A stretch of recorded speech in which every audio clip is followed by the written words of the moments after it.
माझा प्रश्न आहे अध्यक्ष महोदय, आता आपण म्हणजे मंत्री महोदयांनी वरच्या हाऊसमध्ये उत्तर देत असताना असं उत्तर दिल्यासारखं आम्हाला आठवतंय की कृषी सन्मान योजना ज्या ज्या महिला शेतकऱ्यांना मिळते त्यांना तुम्ही लाडक्या बहीण योजनेतून त्या ठिकाणी त्यांचं नाव वगळणार आहात।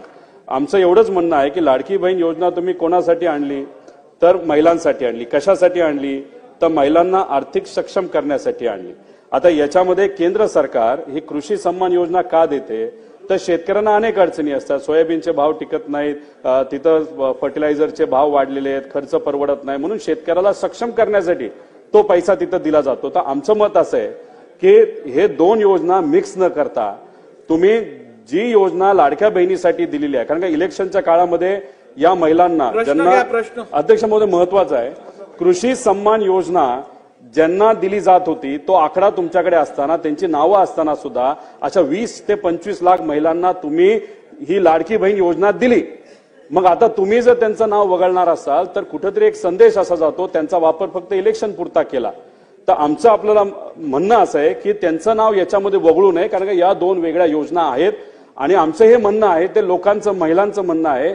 तर माझा पॉइंटेड प्रश्न आहे की जी चर्चा आता सुरू आहे की 25 ते 25 लाख महिलांचं नाव हे जे वगळण्यात येणार आहे, ज्यांना कृषी सन्मान योजना मध्ये त्यांचं नाव होतं त्यांचं नाव तुम्ही खरंच वगळणार आहात का ते तुम्ही वगळणार नाही असा आमचा तिथं प्रश्न आहे।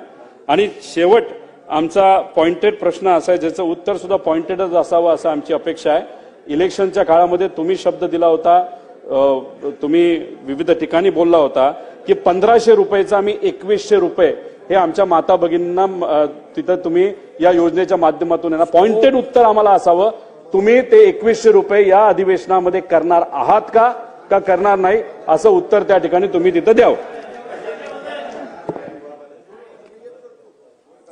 अध्यक्ष महोदय, पहिला प्रश्न जो सन्माननीय सदस्य रोहितजींनी या ठिकाणी विचारला, आम्ही ज्या वेळेला मुख्यमंत्री माझी लाडकी बहीण ही योजना घोषित केली त्यावेळेला अंगणवाडी सेविका ज्या पात्र लाभार्थ्यांचे फॉर्म भरतील त्यांना त्या ठिकाणी या संदर्भातले इन्सेंटिव्ह हे देण्यात येईल अशा पद्धतीची घोषणा केलेली होती। तरतूद ही त्या योजनेच्या अंतर्गत केली आणि जवळपास 31 कोटीपेक्षा अधिक जी इन्सेंटिव्हची रक्कम आहे ही प्रत्येक जिल्ह्याच्या महिला कार्यक्रम बालविकासचे जे जिल्हा कार्यक्रम अधिकारी आहेत त्यांच्या इथं जमा केलेली आहे आणि जवळपास 26 जिल्ह्यांपेक्षा अधिक त्या ठिकाणी जिल्ह्यांमधल्या ज्या अंगणवाडी सेविका आहेत यांच्या खात्यामध्ये ती जमा होण्याची सुरुवात सुद्धा झालेली आहे।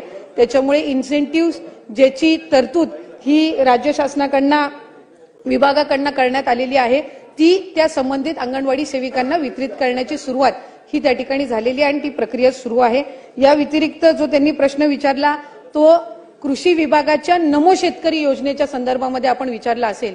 ज्या वेळेला लाडकी बहीण योजनेचा शासन निर्णय निर्गमित करण्यात आला त्यावेळेला त्या शासन निर्णयामध्येच नमूद केलेलं आहे की शासनाच्या ज्या वेगवेगळ्या योजना आहेत आणि ज्याचा लाभ हा माता भगिनी किंवा लाभार्थी घेत आहेत याच्यामध्ये 1500 किंवा 1500च्या अधिक ज्या योजनेचा लाभ ज्या रकमेचा लाभ जर ती लाडकी बहीण घेत असेल तर ती या योजनेमध्ये पात्र होणार नाही। एक नमो शेतकरी योजना जी आहे याच्यामध्ये त्या ज्या महिला आहेत माता भगिनी आहेत यांना 1000 रुपयाचा लाभ मिळत असतो।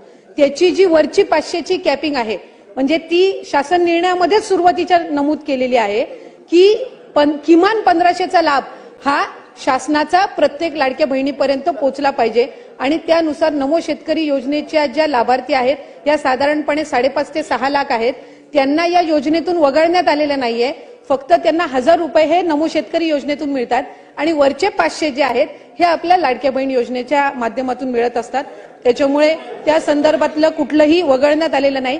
20-25 लाखचा जो आकडा आहे हा माध्यमांकडून किंवा अशाच पद्धतीने अफवांच्या इथून आलेला आहे। हा कुठलाही आमच्या विभागाने किंवा शासनाकडून आजपर्यंत तशा पद्धतीचा आकडा काही दिलेला नाही।